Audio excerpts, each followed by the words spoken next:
So I guess we promised doing story time. Elon, you here? Yep, Elon, we're still boy. finding the right key here.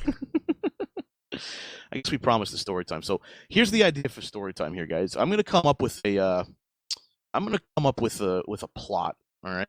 And we're gonna come up with down the line. We're gonna start with Blue Fire, and we're gonna go down the line to the next person that's able to talk. So I guess it'd be Blue Fire, then I guess it's me, then Mahon, then Murdos, Doctor Tim, and Wheel Girl. Oh, God, help us I'm all. gonna be out. I'm not creative at all. You're not okay? gonna do this, all right? Doctor's gonna bow out. That's no big deal. And then we're gonna go down the line, one sentence at a time, to create the story. All right. What do you guys think? Think this is doable? God help This us will all. be- God help us, everyone. I'm particularly looking forward to Wheel Girl going last. The plot is the master villain wants to end Christmas. Okay. Blue Fire, take it away. One day, That's not a sentence. I was doing to create a process here. You can't stifle that. I am stifling it. Let's go. Oh, all right, fine. One day, the great villain went to the store. All right. Yeah. In that store, the great villain was being annoyed by a Salvation Army Santa Claus. Salvation Army Santa Claus would spend about 5 hours trying to get him and everyone else in the store to donate about $100 each. What he did not realize was that $100 to the great villain was all he needed to complete his grand plan to end Christmas. Well, it was going to be So- Chef, but Chef is. Oh, I'm sorry. I wasn't here when I heard the order. I'm sorry. just going down the line of who's unmuted, you can go. And so he used that $100 to buy all of the garlic in the store. And with the garlic, he killed all of the Christmas shoppers with a magical queef coming out of his armpit. Okay. Somehow with the garlic, he killed all the Christmas shoppers by coming out of his armpit. Wheel Girl? The magic was from rubbing the garlic on his armpits. Blue Fire, help me. Little did we know that this would later be called the Garlic Nukaki. Our hero, a small handicapped child named Bob, was fortunately not Christmas shopping at the time when the garlic cocky, killed all of the Christmas shoppers. Due to a mandate from his mother, he was forced to wear a gas mask at all times to avoid breathing in the noxious fumes of Seventh-day evangelists. And because his mother was a raging Whovian and simply couldn't find a better way to deal with it. And because he knew his mother was a crazy Whovian, she kept an authentic, actual working sonic screwdriver in her basement. I like that. You got us the Deus Ex Machina there.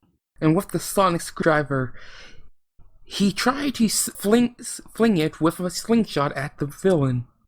Then he realized he can actually use the goddamn thing and start using it properly. But by the time he realized he could use it properly, it was too late. And the villain got the sonic screwdriver caught in his left eyeball. Blinded by the sonic screwdriver, the villain vowed to kill Bob, but unfortunately, the villain fell over and died of blood loss after hitting a major vessel. Bob decided that he needed to go home and take a nap. That was But two sentences. But before he went on his nap, he decided that he wanted to bring a special Christmas gift to everyone. Soylent Christmas cookies. I would like to say that was not two sentences, that was a semicolon. Depends on how you interpret it. Soylent Christmas cookies, sadly, were heavy in garlic, and thus the plague that was the Great Garlic Purge began on December 24th. Well then, I guess Chef is not going to continue. I guess the story is over. Yeah, I think we just killed the world with garlic, Soylent Green. I guess so, damn. Hey, ask how the Soylent cookies tasted. How did the Soylent cookies taste? It varied from person to person. Oh, I saw that coming. Oh my god. Alright, you guys want to try another story? Let's try another story. You know, this time you start. I think we were ready to have the vampire uprising to revolt against the garlic Soylent man. I think we're gonna go with another story. How's that sound? Yeah, this time you start, Lord Cat. This time I Change up start the off? order. Yeah, change Alright, up the order. I'll start. Alright, I'll start off. I'm not gonna give you a plot. You guys can take it away. Little Red Riding Hood was lost in the big city. She had traveled down a very dark alley. In the alley, she met a very hairy hobo with teeth big enough that they have their own postal code. When she paused and said, "My, what big teeth you have," he paused, looked her in the face, and replied, "It ain't polite to stare." And then she said, "Oh, I'm sorry. Are you supposed to be the big bad wolf?" And he replied, "What, do you think this is a fucking fairy tale?" But she continued to stare, and he socked her in the face. Jesus. Wow. She started It's New she York, started all right. bleeding from the nose because he broke it with the strength of his punch. But because Little Red Riding Hood was Native American, and therefore not white, the police did not care. At least that's the story the protesters would have you believe. However, the cops were there, and they wanted to get this hobo because, hey, it was an easy booking, and they didn't have to really worry about anything. So they got... Oh, sorry, go ahead. The hairy hobo, named Jack, of course would end up having to climb up a very large tree in order to escape the protesters, who for some reason were also starting to turn on him. It was then that the late Big Red was born, Tumblerina extraordinaire, all due to one wrong turn and a semi-failed mugging. And thus, the great battle between the big bad hobo wolf and the Tumblerina Big Red began, Final Fantasy style. His first move was to bite off her hand. Shit. Jesus Christ, Tim. He's not fucking around. Tim is fucking just... She avoided it and began pitch slapping him in the face hard. Not long into this battle, both sides just began screaming at each other, not getting anything done whatsoever. Everybody realized that this wasn't happening in real life, but it was a screaming match on Tumblr, and it started to bleed out onto Twitter. That was until the video feed started.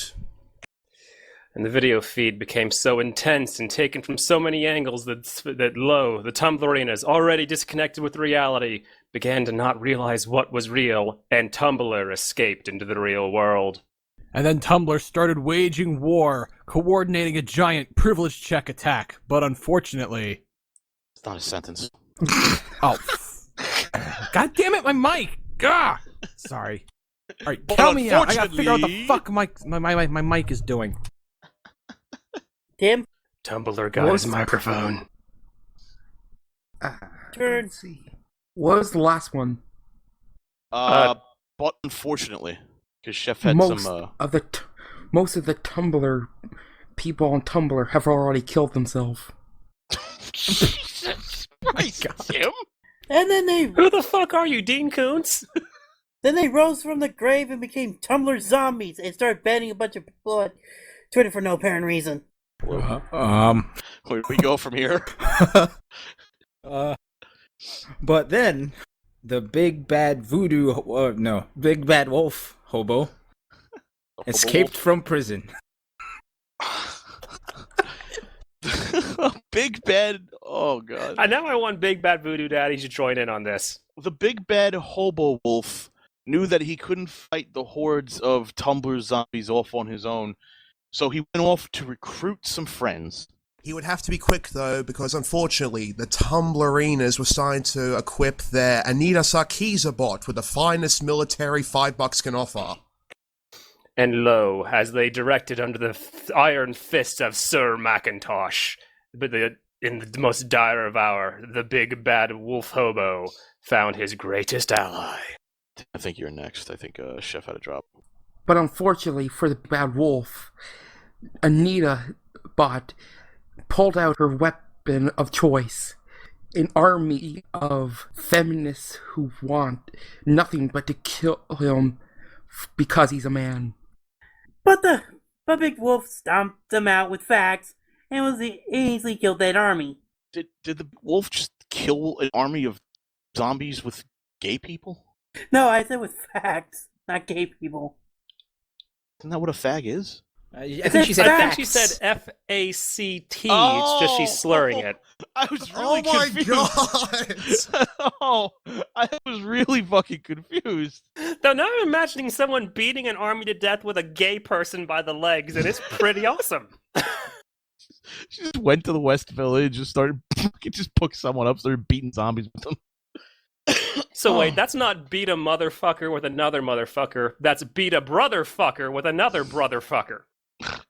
Oh dear God, we got to work on your enunciation, Wheel Girl. Oh my God! All right, Blue Fire, one last go around. Well, how?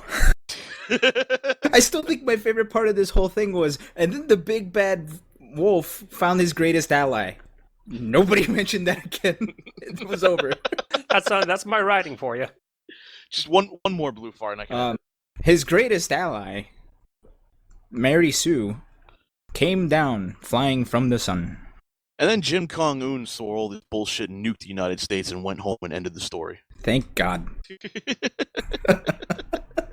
Damn, I didn't get to use my fag mallets. We can start another story with that. We can just start the fag mallet story. I don't know where that's gonna go. I'm worried already. I'm worried already. All right, one last story. We're gonna start with Mayhan. Mayhan, take it away. In a street out in Jersey, there was a man wielding what could only be described as the finest fag mallet ever conceived. Oh, God. Clad in nothing but skinny jeans and a bulging pink tank top, Bulge Moncrush strode arrogantly down the road. Until he encountered the Westboro Baptists, who wanted nothing but to kill him. Jesus Christ. We're going down the same road again. He started beating the crap out of them until he regretted a giant burrito he ate earlier that day. He then suddenly woke up from a nightmare. Everything that he just thought of was completely fake.